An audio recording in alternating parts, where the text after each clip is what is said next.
اگر کسی کو جادو ہو جائے تو اس کا جادو نکالا جائے یا نہ نکالا جائے؟ سوال یہ دوسرا کی بنیاد پر سوال یہ ہے کہ ایک شخص کو جادو ہو جائے اور جادو کا علم ہو جائے کہ جادو ہوا ہے اس پر، جادو کا علم کیسے ہوتا ہے؟ اس کے لیے بہت سے لوگ مختلف شعبہ بازیاں کرتے ہیں. کوئی کہتا ہے کہ کوئی مرغی لے کر آؤ، ہم مرغی پر پڑیں گے، اس کا رنگ اگر تبدیل ہو گیا تو مانا جادو ہے، اور اگر نہ ہوا تو پھر جادو نہیں ہے. پانی لاؤ، ہم پانی میں ایک خاص کو محلول اس کو پڑھ کے پانی میں شامل کریں گے، اگر رنگ تبدیل ہو گیا تو مانا جادو ہے، نہ ہوا تو نہیں.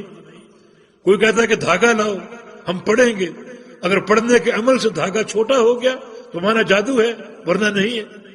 اس قسم کے طریقوں سے جادو معلوم کرتے ہیں. ایسا کیوں کرتے ہیں؟ مثلا جو لوگ دھاگا طلب کرتے ہیں ان لوگوں کا اپنے شیطانوں سے یہ معاہدہ ہے کہ ہماری نشانی دھاگا ہے، اگر واقعی اس پر سحر ہے تو دھاگے کو چھوٹا کر دینا، اور اگر سحر نہیں ہے تو دھاگے کو اپنے سائز پر برقرار رکھنا. یہ ان کی آپس کی ایک علامت ہے، آپس کی ایک پہچان. یا بعض لوگ جو پانی طلب کرتے ہیں کہ دوران قرات اگر پانی کی رنگ تبدیل ہو جائے تو ہمارا جادو ہے، ان کا اپنے شیاطین سے یہ معاہدہ ہوتا ہے کہ ہم اس طرح عمل کریں گے اور آپ جادو ہے واقعی تو آپ پانی کی رنگت کو تبدیل کر دینا، ورنہ نہ کرنا. تو یہ سب، اس کا معنی یہ سب شیاطین ہیں، ان کے رابطے شیاطین کے ساتھ ہیں. جادو کی معرفت صرف ایک طریقے سے، کیونکہ جادو شیاطین کے عمل سے ہوتا ہے، اور جس انسان پر مرض ہو، کوئی تکلیف ہو، تو وہ شیاطین کی تاثیر سے ہے. اب وہاں آپ مریض کو سامنے بٹھا لیں، اس پر قرآن کی تلاوت کریں، قرآن پڑھیں اس پر. جو شیاطین ہوں گے وہ قرآن سن کر یقیناً پریشان ہوں. اب وہ مریض جس پر آپ قرآن پڑھ رہے ہیں اگر واقعی مسحور ہے، اس پر جادو کا اثر ہے، تو قرآن پڑھنے سے جو اس کا شیطان ہے وہ پریشان ہوگا، اور وہ پھر ایسی حرکتیں کرے گا جس سے پریشانی کا اظہار ہو اور تکلیف کا اظہار ہو، تو اس سے ایک پہچان ہو جاتی ہے کہ اس کو جادو ہے. اور اگر وہ پرسکون ہے تو مانا جادو نے کوئی اور مرض ہے. اور یہ بات بھی دھیان میں رہے کہ یہ نہ ہو کہ ہر تکلیف کو جادو ہی سمجھا جائے. کوئی ذرا سی بیماری آئی، مجھے کسی نے جادو کر دیا، کاروبار میں گھاٹا ہوا، لگتا ہے کسی نے جادو کر دیا. نہیں، ایسا نہ کرو، اللہ پر توکل کرو. جب صبح و شام کے اذکار کر رہے ہو تو اللہ پر توکل رکھو، بھروسہ کرو، اس پر اعتماد کرو. یقیناً اللہ رب العزت کارساز ہے، کوئی جادو آسانی سے نہیں ہو جاتا، اللہ تعالیٰ کارساز ہے.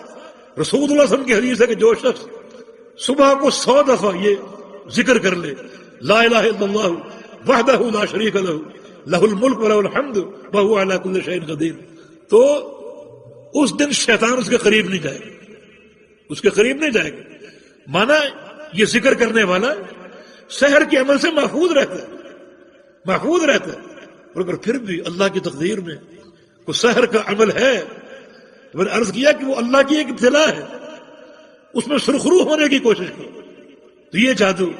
اب جادو کا علم ہو چکا ہے، فلاں شخص پر جادو ہے، تو اس کو نکالیں یا نہ نکالیں؟ جادو نکالنے کا عمل نشرہ کہتا ہے. نشرہ کا معنی کسی چیز کو ظاہر کرنا، کسی چیز کو کھولنا، اس کا لغوی معنی ہے. جبکہ شرعی معنی یہ ہے کہ حل السحر عن المسحور، کہ جس پر جادو ہوا ہے اس سے جادو کو اتارنا، جادو کو کھولنا، جادو کو ہٹانا اور جادو کو دور کرنا. یہ جائز ہے یا ناجائز ہے؟ اس بارے میں 2 قول آپ کے سامنے آئیں گے. پہلے آپ نے پڑھی حدیث جابر رضی اللہ عنہ، فرماتے ہیں کہ سئل عن النشرہ، اللہ کے نبی سے سوال کیا گیا نشرہ کے بارے میں کہ جس شخص پر جادو ہوا ہے اس کے جادو کو نکالا جائے یا نہ نکالا جائے، کھولا جائے یا نہ کھولا جائے. تو رسول اللہ صلی اللہ علیہ وسلم نے ارشاد فرمایا ہی من عمل الشیطان، جادو کو نکالنا، جادو کو کھولنا اور ظاہر کرنا یہ شیطان کا عمل ہے.